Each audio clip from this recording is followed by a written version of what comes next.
cada uno de los candidatos en las diferentes circunscripciones a nivel nacional. Ya eso se hizo público desde ayer por parte del Tribunal Electoral, así que ya en este momento Telemetro Reporta y su segmento Voto 24 comienza a escuchar propuestas de cada una de las candidaturas a la presidencia de la República. Y una candidatura a la presidencia está conformada por un candidato a la presidencia y un candidato a la vicepresidencia. Así que vamos a comenzar en este proceso a entrevistar a cada uno de los candidatos a la vicepresidencia de la República, para conocer también sus puntos de vista, para dar a conocer también de qué forma ellos son parte de ese proceso para ir creando esas diferentes propuestas y esos planes de gobierno dentro de cada una de esas nóminas. Y comenzamos esta mañana con Richard Morales, candidato a la vicepresidencia por la libre postulación en la nómina de la candidata presidencial Maribel Gordón. Richard, buenos días, gracias por acompañarnos aquí en la edición matutina de Telemetro Reporta.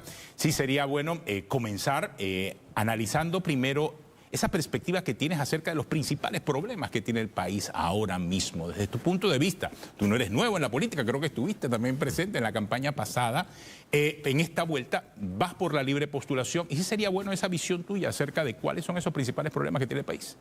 Claro, muy buenos días, agradecido por la invitación, saludos fraternos al pueblo panameño y a todos los trabajadores de Medcom.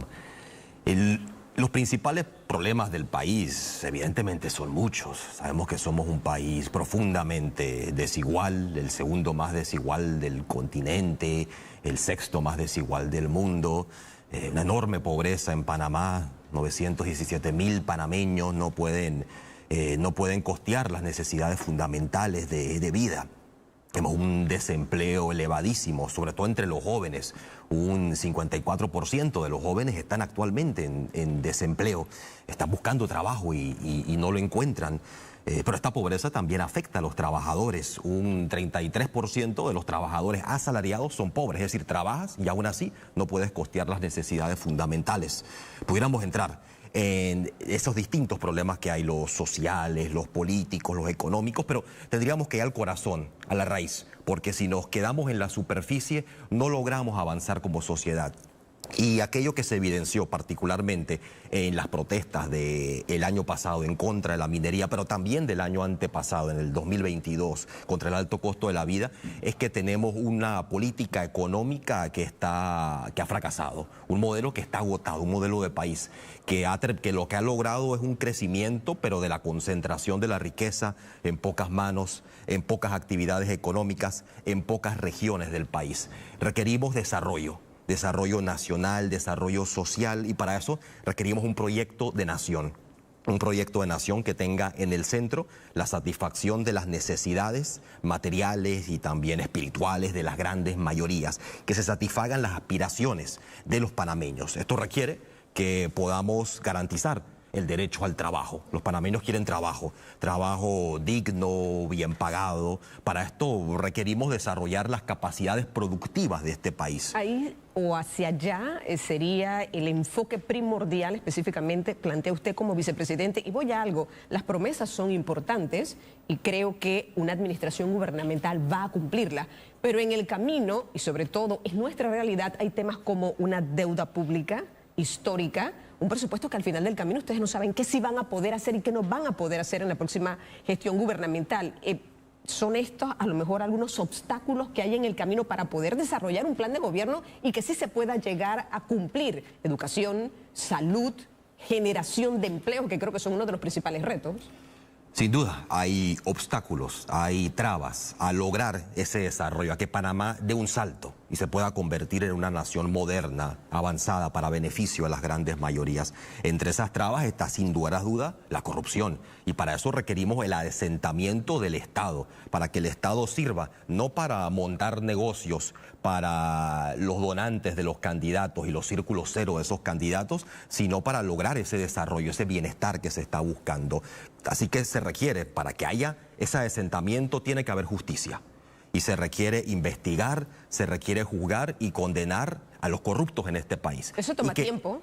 Eso toma tiempo, pero hay que iniciar de manera inmediata. Pero es importante esto, no solamente al político corrupto, sino también al corruptor, sino también a aquellos que han sido cómplices, aquellos en el sector privado, los grandes banqueros, los bufetes de abogados, todos aquellos que han sido parte de esa trama de corrupción que no ha permitido que haya justicia en este país. Porque eso nos permite también avanzar hacia la justicia social y a la justicia ambiental. Que la justicia social implica que las riquezas de este país se distribuyan de manera equitativa entre quienes las producen, con su trabajo y con los recursos naturales de todos. Y también que podemos, para avanzar hacia esa equidad, que logremos tener servicios públicos universales, porque hasta ahora la política social de Panamá, que vale la pena destacar que estamos junto a Guatemala entre los países que menos invierten socialmente. Tenemos que poder lograr servicios públicos universales. Esto implica educación y salud de calidad, porque hasta el momento lo que hemos tenido es una política social prácticamente para los pobres. Una política social se le llama focalizada, que es la política social neoliberal,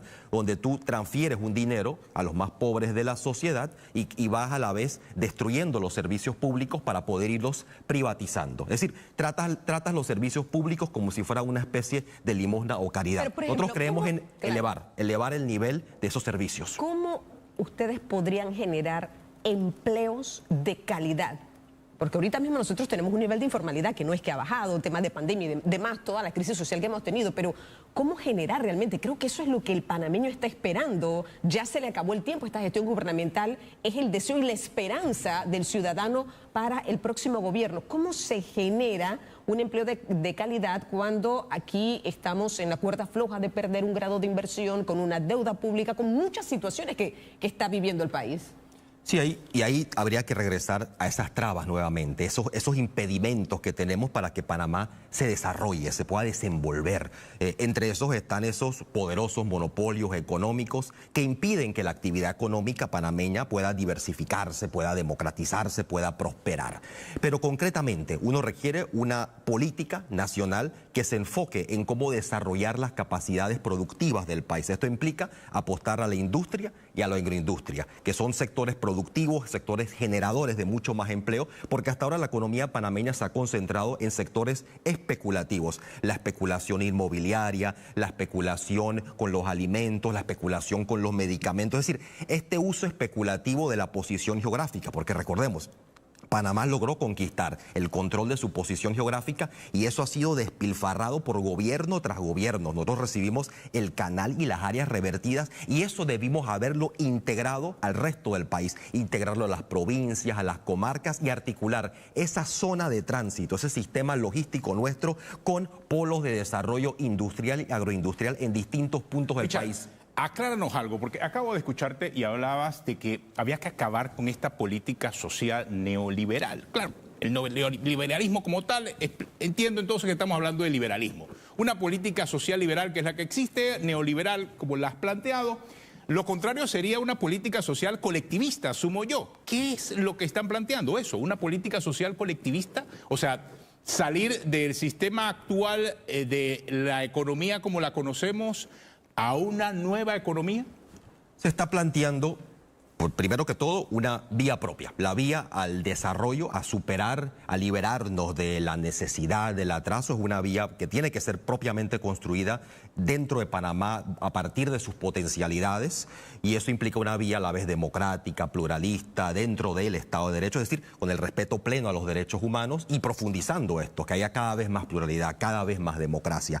Pero esa vía, a la vez que es nuestra, puede tomar ciertos aprendizajes de otras regiones del mundo que han sido exitosas. Por ejemplo, la política social de los países nórdicos, una política social conquistada por los movimientos y los partidos de los trabajadores. Un ejemplo de Suecia, por ejemplo. Eso es una política social universal. Tú le garantizas salud, educación, servicios de cuidado para los primeros infantes, para los adultos mayores, a toda la población. No esta política social donde te transfiere un poco de dinero para que en las cifras parezca que no estás en la pobreza, sino que te garantizo salud de calidad y así el asalariado, el profesional, no tiene que ir al sector privado. Por ejemplo, Panamá tiene un 15% de trabajadores que ocupan un seguro privado, que esas personas puedan decir, oye, yo puedo tener mi seguro social con el Estado y me siento seguro. Ahora, ¿cuál sería el ejemplo a seguir? En cuanto no hay modelos que se importan. Yo no creo en importar modelos. Es decir, no vamos a importar ni el modelo de ningún país latinoamericano. Sí, no vamos a importar porque esa no es la solución a los problemas. Esos son casos específicos de sus países.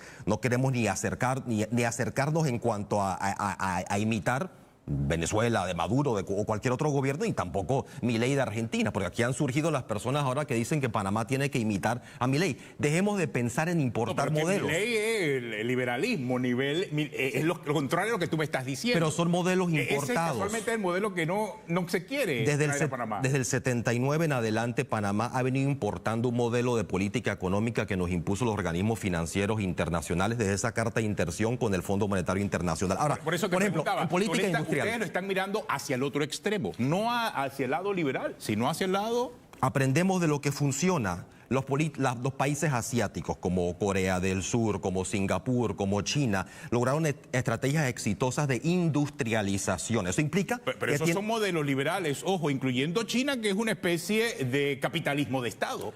No es lo mismo hablar de modelos liberales que neoliberales, y ninguno de esos países aplicó el neoliberalismo. No le hizo caso a los organismos financieros internacionales. ¿Qué hicieron? Para tomar algunos ejemplos concretos. Tú requieres una participación activa del Estado en planificación. Todos estos países lo hicieron. Tú tienes que mantener un control público de los activos estratégicos del país. Panamá solo lo ha hecho con el Canal de Panamá. Los demás activos en esa política neoliberal se los entregó a los capitales extranjeros, y Panamá no ha podido tener una estrategia propia ni logística ni industrial porque entregó todo. Un país como Singapur mantiene el control de sus puertos, no los concesionó a cambio de bicoca. Es decir, podemos aprender de estos países del sudeste asiático. Pero no dejo de pensar en un modelo de liberalismo económico, Singapur, ni China tampoco. Claro, porque... o sea, quizás a nivel político puede ser que sigan siendo y tienen un pensamiento comunista, pero en el fondo su economía es capitalista, y un capitalismo inclusive a veces hasta que supera al propio Estados Unidos. El mercado mundial es capitalista y toca a todos los países, sea China, sea Noruega, sea Uruguay, competir en ese mercado. Eso implica que tienes que lograr niveles de productividad que te permitan ser competitivo en ese mercado internacional, y eso también te tocaría aplicar a Panamá. Pero ¿qué sucede? En estos países se implementó una política de planificación. Tú planificas tu economía, y esto significa que tú tienes el mercado, y tenemos que tener el mercado, pero tenemos que tener el mercado en este momento, pero tú no subordinas tu sociedad al mercado, que el mercado trabaje en función de la sociedad, no al revés, no la sociedad al servicio del mercado, el mercado al servicio de una sociedad que se establece objetivos estratégicos de desarrollo. Esto implica que podamos industrializarnos. Esto implica que podamos tener una política social que garantice los derechos de toda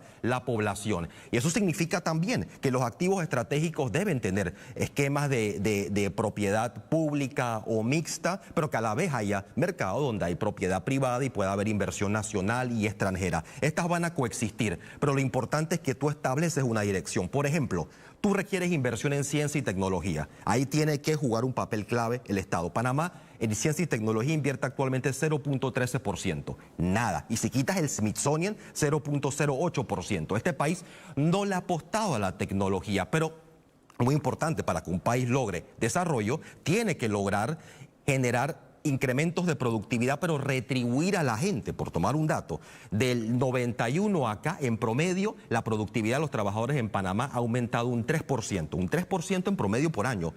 ¿Sabes cuánto han aumentado los salarios reales por año? 0.7%. Es decir, los aumentos de productividad en el país no se han retribuido a los trabajadores. Así que tienes una sociedad cada vez más pobre, que a la vez se mantiene anclada en estas prácticas especulativas, rentistas. Hay que dar un salto al futuro. Y ese salto al futuro implica desarrollo, implica bienestar. Por ejemplo, tenemos que apostar a las energías limpias, renovables, la energía solar, por ejemplo. ¿Qué países le han apostado esto? Alemania, China, no es un país, pero es un estado, el estado de California. Tener una red distribuida de energía solar que permita que cada hogar, que cada edificio se convierta en un generador de energía. Tenemos que aprender de lo que ha funcionado alrededor del mundo. No es importar modelos. Incluso yo me atrevería a decir... ¿Eso es crear una fórmula panameña? Es una fórmula, una vía panameña, una vía democrática, pluralista, una vía que nos permite incluso convertirnos en un ejemplo para la región. Vean cómo Panamá ha logrado poner sus potencialidades al servicio de la superación del subdesarrollo, y que los demás países alrededor nuestro digan...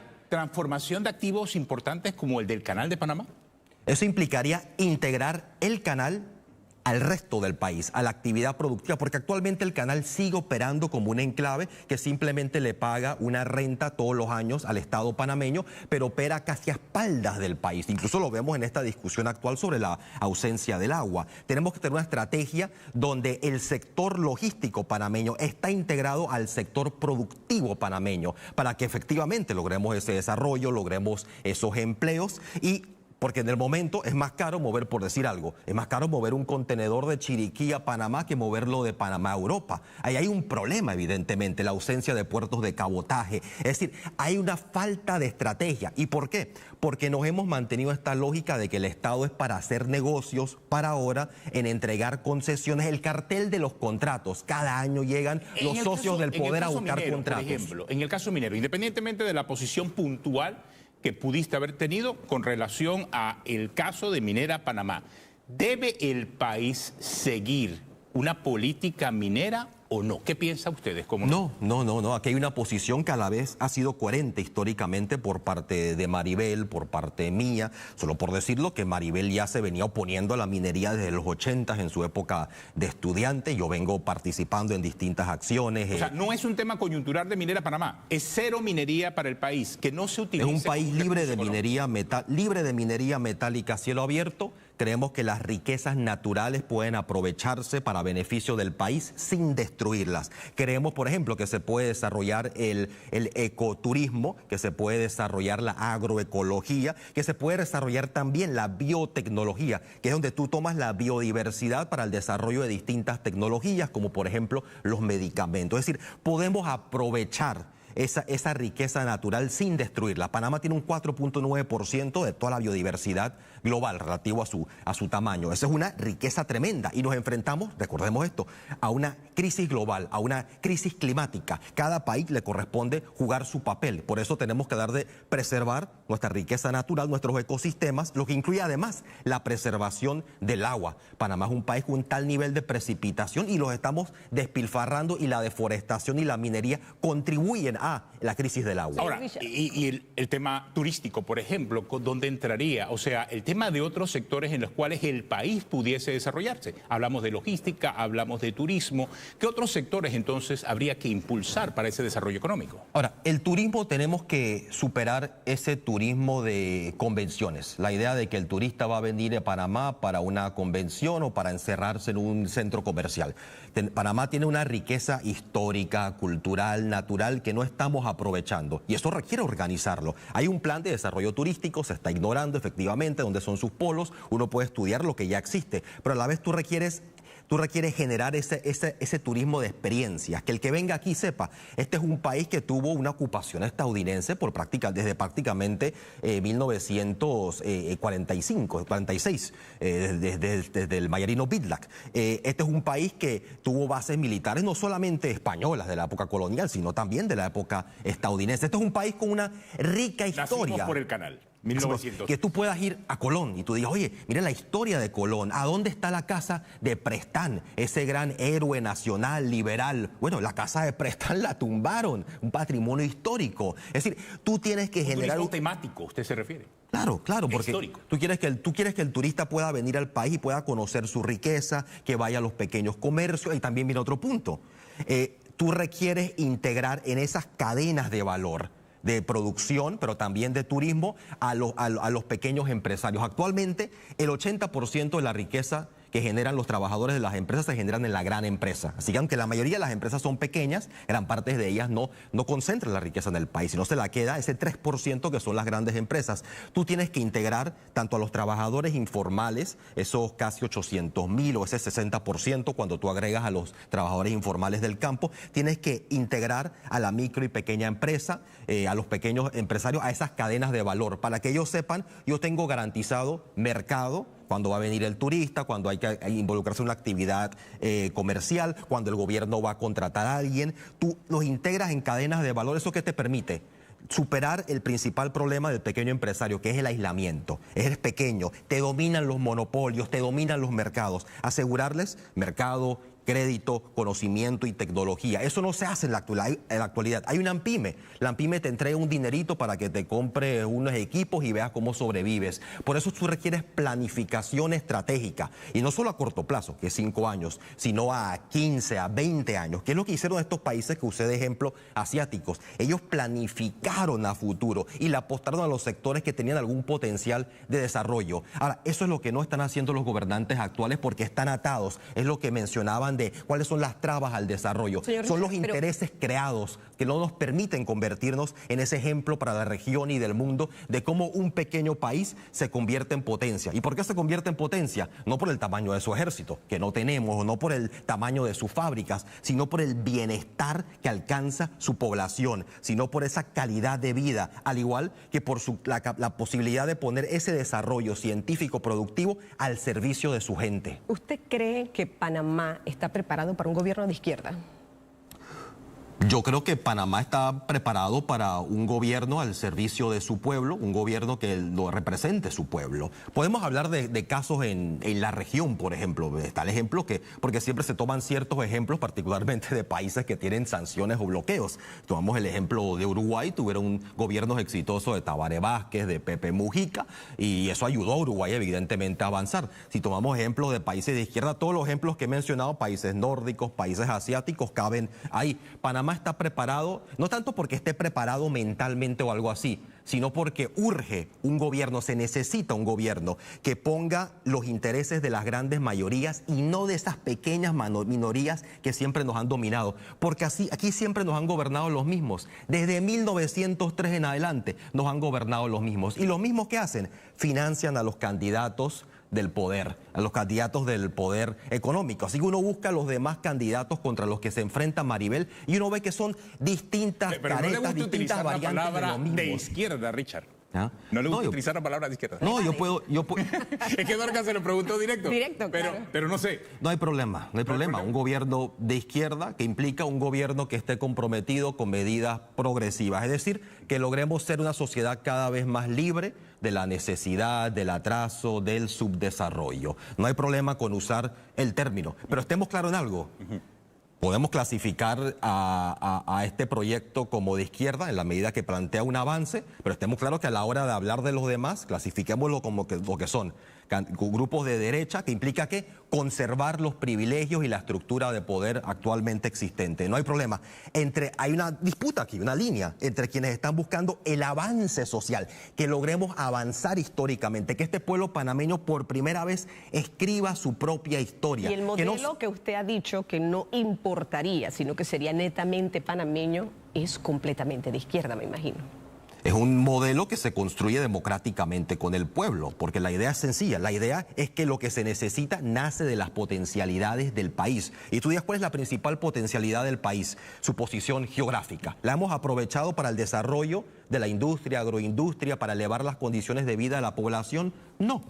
Y eso es lo que tenemos que lograr. Ahora, si uno le quiere poner la etiqueta de izquierda o derecha, ese es otro debate. Si uno quiere llamarle izquierda a que la gente tenga acceso a educación y salud, bienvenido sea. Si uno quiere ponerle entonces derecha a mantener estos altos niveles de pobreza y de concentración de la riqueza, que así sea. Pero yo creo que es claro de que se ha intentado montar históricamente una especie de campaña de miedo. Ténganle miedo a los candidatos del pueblo, los sectores populares, porque hay algo a lo que le tiene miedo al poder. Y vemos que lo intentaron en las protestas, la de dividir al pueblo, pueblo contra pueblo.